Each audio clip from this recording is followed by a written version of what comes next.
Having said that, I will open it up now. I'll probably take about 3 questions at a time, and then we're going to turn to our good doctor here to give answers, and then go back to you.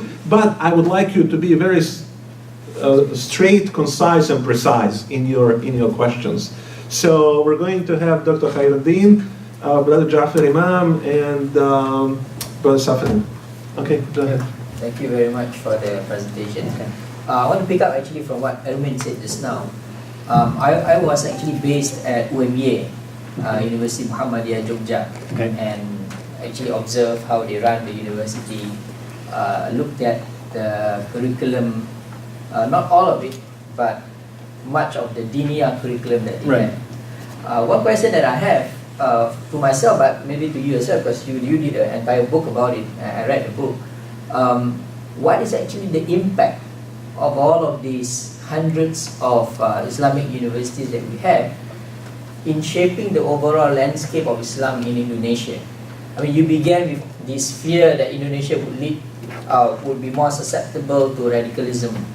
But then on the other hand, we have this PTIN, this Pusat Pengajian Tinggi in Indonesia. So to what extent do these Islamic universities actually make the societies more Islamic, hence more in tune with the basic tenets of Islam, that we ought to be moderate, we ought to be participative in society? Okay, thank you very much. Jafar. Yeah. This is the first lecture, really I'm confused, totally confused. But anyhow, this educational system in entire Indonesia, do they have a federal system to control? And also, I'd like to know about the non-Muslims Indonesian, particularly that goes to the Sanskrit world, like one of the famous politicians, lady politician, called Sukarno Putri. And Putri is a Sanskrit word. So I'm just interested to know about the non-Muslims' contribution or their involvement in the education. And third, very personal, nothing to do with your lecture. Did you get a chance to meet Obama's family in Jakarta?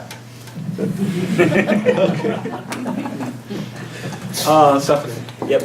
I'm just wondering, during your observation, have you had a chance also to observe and explore about the we call it Sekolah Indonesia Terpadu, Sekolah Islam Terpadu, integrated Islamic schools? Because right now it's gaining more popularity. Middle class is trying to get interested because they combine into general education. Is it government run or is it private sector? Private. Yes, private. Right. Yeah. Okay. So kind of working backwards. So the Terpadu is, so before that, there was a discussion of having Terpadu schools in the Pesantren and the madrasa system. This then becomes a private institution or organization that took the word Terpadu and sort of said, okay, now we own it. And the Sekolah Islam Terpadu. And no, I haven't, but I have supervised doctoral dissertations on them. It is,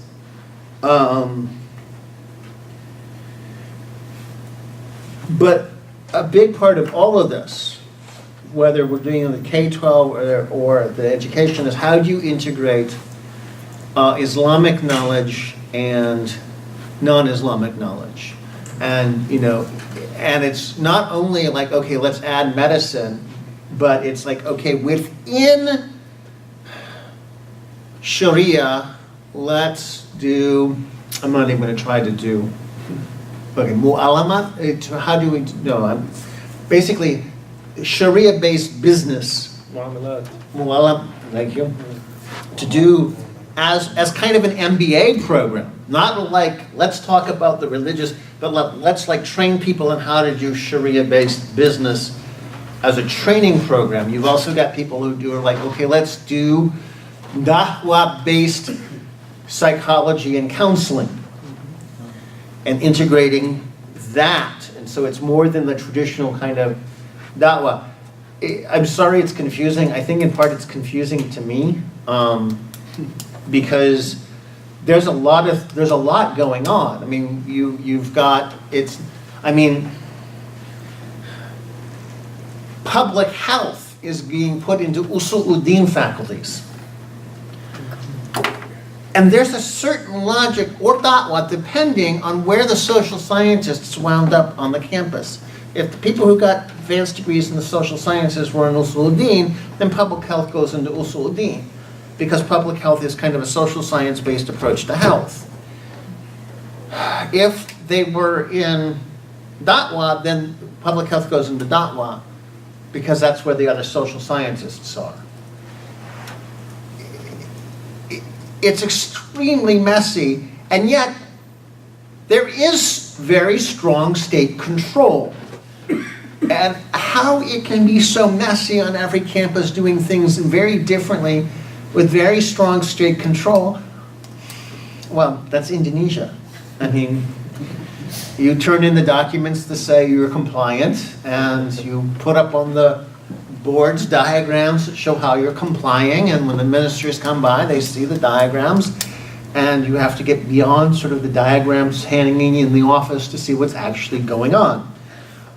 There are actually two, and this is part of the problem, two ministries that are trying to claim control over the educational system. There's the Ministry of Education, and there's the Ministry of Religion. And the division used to be that the Ministry of Education was over any school at any level that wasn't focused on teaching religion. And the Ministry of Religion was focused on the Islamic, or, well, I should say, well, right, on the religious schools. And now with the religious schools adding non-religious topics, now the Ministry of Education is wanting to have control. And that's not only sort of rules, but budget, and there are actually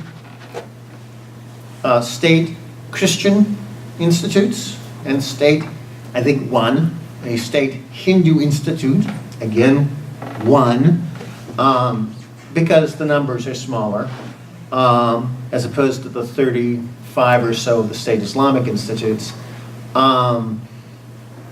It's funny, Megawati Soekarno Putri is Muslim. The Sanskrit may be in the name, but the Sanskrit is, again, it's Agama Islam. Sanskrit word for religion, Islam. I mean, Shurga and Naraka. Yeah, Shurga and Naraka. And yet, on the other hand, if the Hindus want to talk about mystical states, they talk about Zahir and Batin.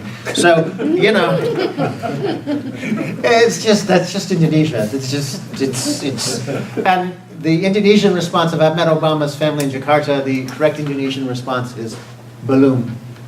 Not yet. You don't say no, because that cuts off the possibility, even though very likely I would never meet his family. In my way of thinking of it is, and actually I use a metaphor that if organizations like NU and Muhammadiyah are sort of the body of the car and the wheels, the state Islamic institutes are like kind of the engine. Because they are the places where people can talk about, even if it's still from a faith-based perspective, you can talk about Islam and talk about it, about the similarities and differences between Shia and Sunni, and like what are some of the value, what even thinking about like what are some of the valuable lessons that we as modern Sunnis might learn from Shia, or what might we learn from the Mu'tazila, or what might we, and again, this is my bias as an American. The more you talk about the variety of the correct ways, of all the ways people have been Muslim, the more room you have for being more tolerant of different kinds of Islam. Once, I think Malaysia made a mistake with deciding that there was one official right way of being Muslim, and it is Islam Hadari, Because once you've decided there's one right way to do it, you've conceded more than half the battle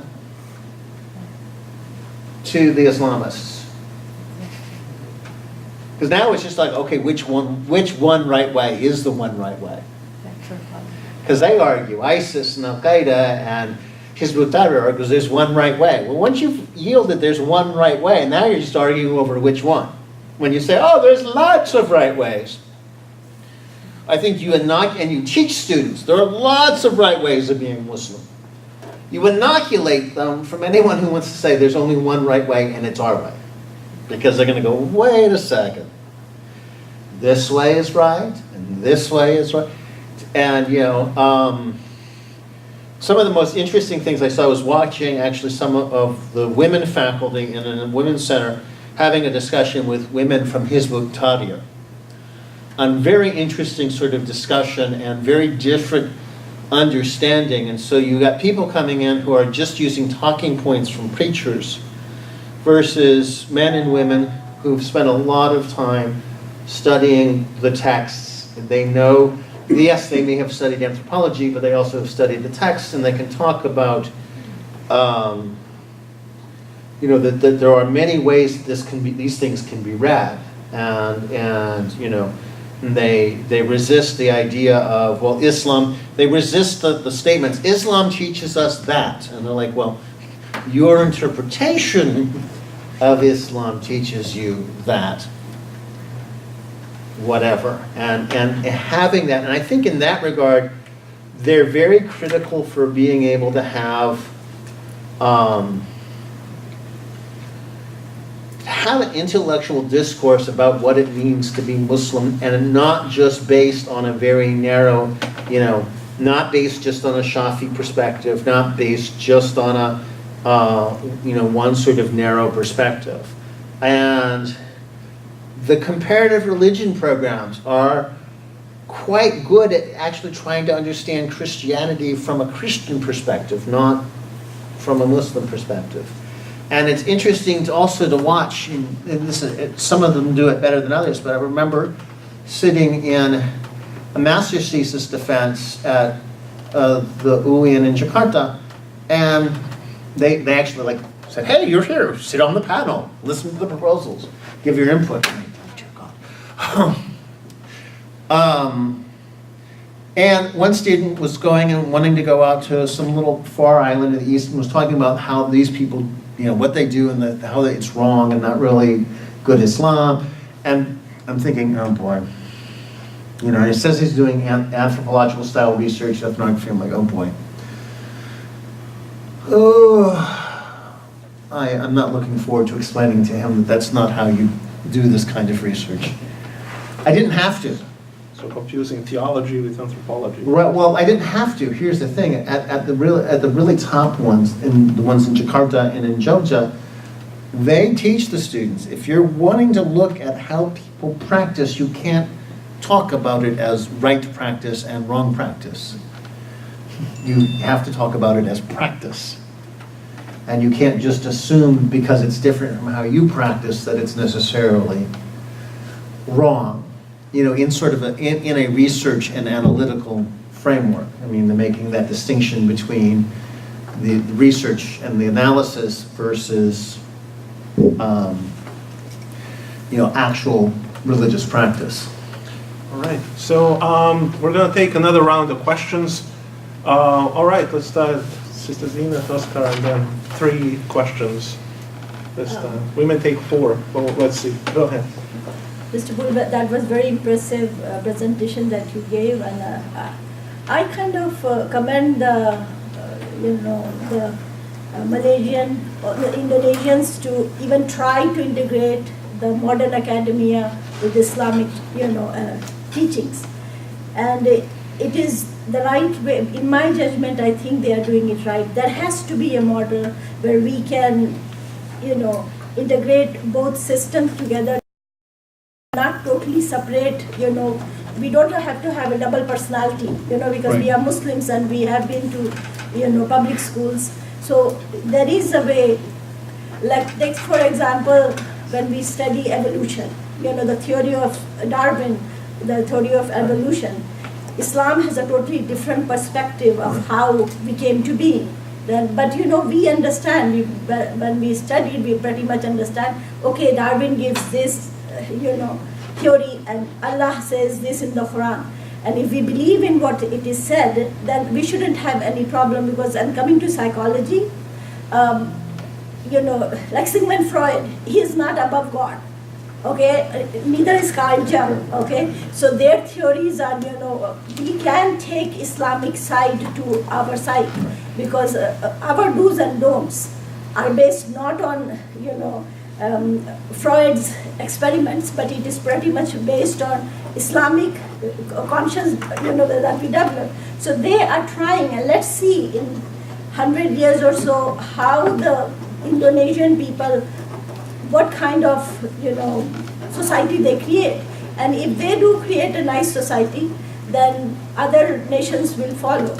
Because we cannot see, we are making Islam very Sister Zainab, small. I'm taking this as a comment, right? Not really a question. Okay, so I thought lots of us if you did can that. wrap it up, then we can move to the So next. this, right now, like you said about ISIS and all those stuff, that has not much to do with Islam. It has much to do with a group of people who are trying to, get their causes.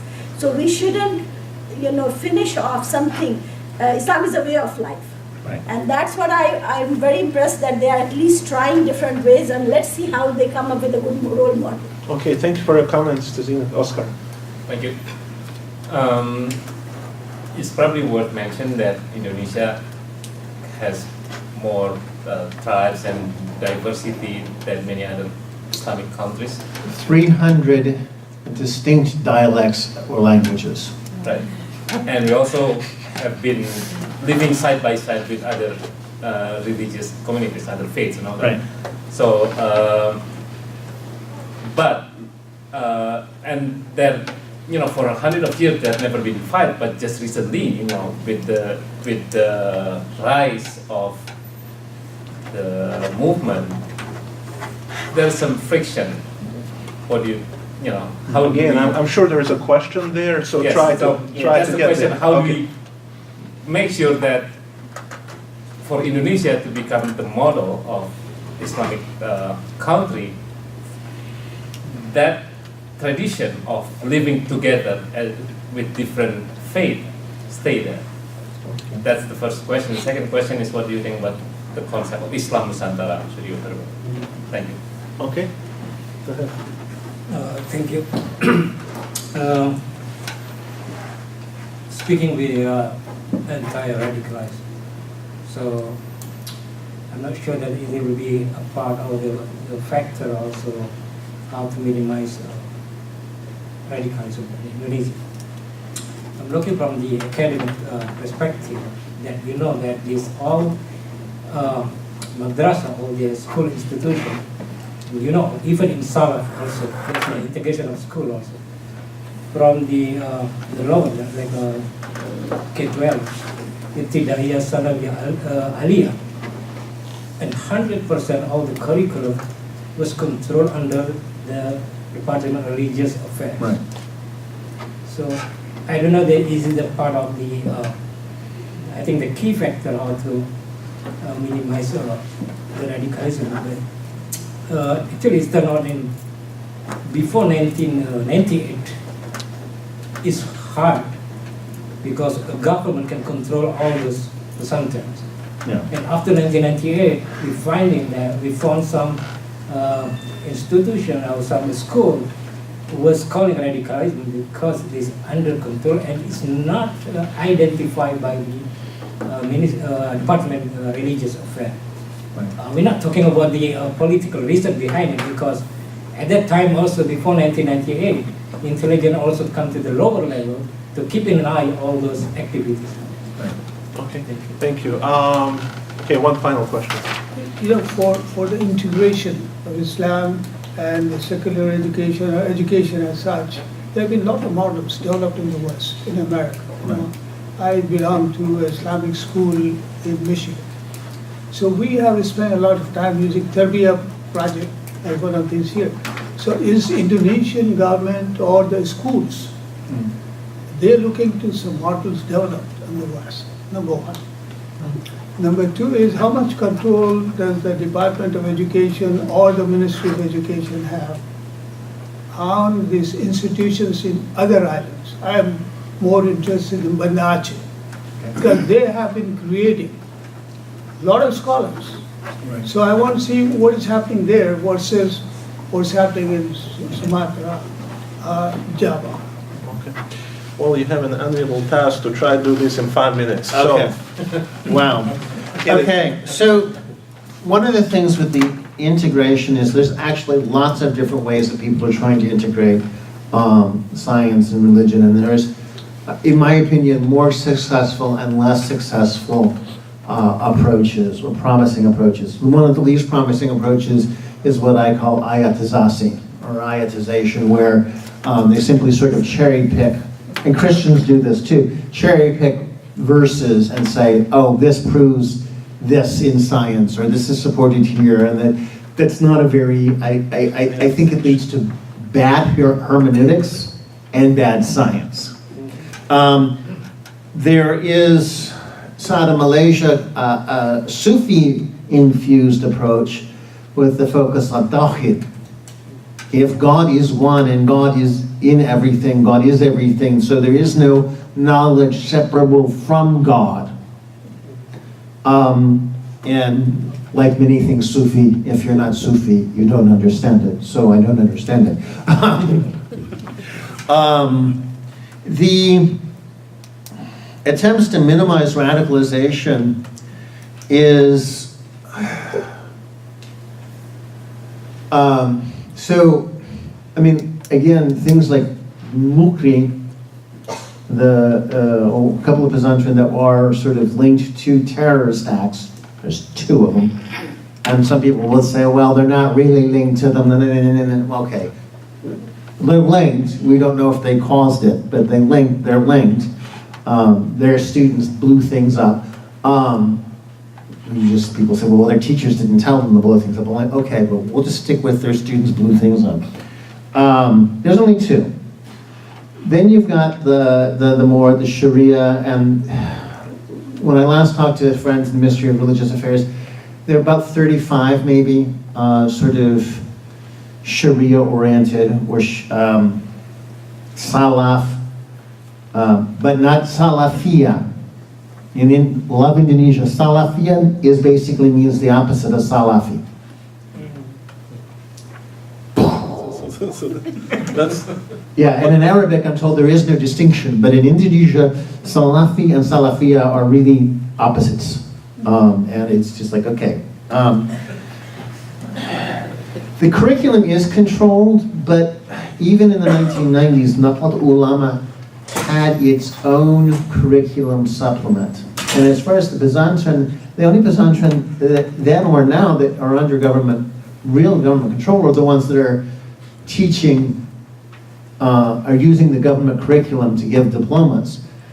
The parts that aren't of this education that isn't giving out diplomas, or if they simply are just doing traditional, there's only government regulation if they want to take money from the government, and some don't.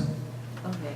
And if they want to take money and the regulation is, oh, we want you to teach girls sewing. Okay, well now you're going to have to show that you're actually doing the sewing, and that's where the regulation is. There may be, but if they don't want the regulation, then they simply don't take the money. The interfaith stuff, actually, I have evidence from the 1990s that sort of behind closed doors, there was tension between Muslims and Christians. I have talked to both Muslims and Christians who said not nice things about each other in the 1990s. You could never say it out loud. You could never say it in a public setting. It was all private setting kinds of things. In fact, a very famous phrase for any publication written during the Soeharto era was "Untuk kalangan sendiri," for our group. This was just meant for us, so you can't read it and get offended because this was just meant for us. Often used in that period. And I think that, the Islam Nusantara is an interesting idea. Some people don't like it. Nusantara is a way to refer to all of, I would call it all of island Southeast Asia. All of Muslim island Southeast Asia. So that would include Malaysia, it would include Malays in Singapore, it would include the Malays in the Philippines, the Malays in Thailand, and It's below the wind or under. right below the wind, yeah. Or under the, so, but it's a way of saying that there's a special sort of way of having been Muslim, and again, people get triggered by this of saying, do we talk about Indonesian Islam or Islam in Indonesia? Are you first an Indonesian or are you first a Muslim? That said, the fact that, let's see. I personally would love to know about Islamic institutions in the West that have gone through this kind of this kind of integration, because the only models I can think of, and yeah, as an undergrad which went to a Christian university, the only models I can think of that of schools that started out training religious leaders that have become universities that I know of are Christian ones. And of course, when I suggest go take a look at Christian ones, it's met with some suspicion of, you want us to be Christianized or use a Christian model, and it's like, no, just use a model that, my concern is the fact that they don't have a general education system means that the traditional faculty will disappear, because not many people want to major in hadith. But if every student has to take a hadith class, well, then you can still have hadith professors, and you'll have some hadith majors. But that's not the way the model works. And I would love to know about, and if you would tell me, I would love to be able to say to them, hey, you should go look at this university because they have, as Muslims, have faced these issues and have worked out a resolution. Well, I think. How about Banda Aceh? You didn't say anything about Banda Aceh. So Banda Aceh, again, the regulation of what's taught in just the religious, if they're not issuing government recognized diplomas, there's very little government regulation. Now, Banda Aceh has been allowed to put Sharia in place, or a particular, of course we know there's no such thing as one form of Sharia, but there, and I don't know, I haven't been up there. Again, Indonesia's huge. I go where I can, but there are other scholars working on this. Really, this is got to be a community thing, and so. Well, thank you so much. I think everyone would agree this was a really intellectually stimulating lecture and very informational, very educational at the same time. Obviously, this only scratched the surface of this huge topic of Islamic education in Indonesia, but I hope it will hopefully spur you and motivate you to read some of the books and writings of Professor Lukens-Bull and also other writings on Islamic education in Indonesia and in other places to expand your knowledge in this particular field. So once again, thank you so much for coming and have a nice evening. Assalamu alaikum.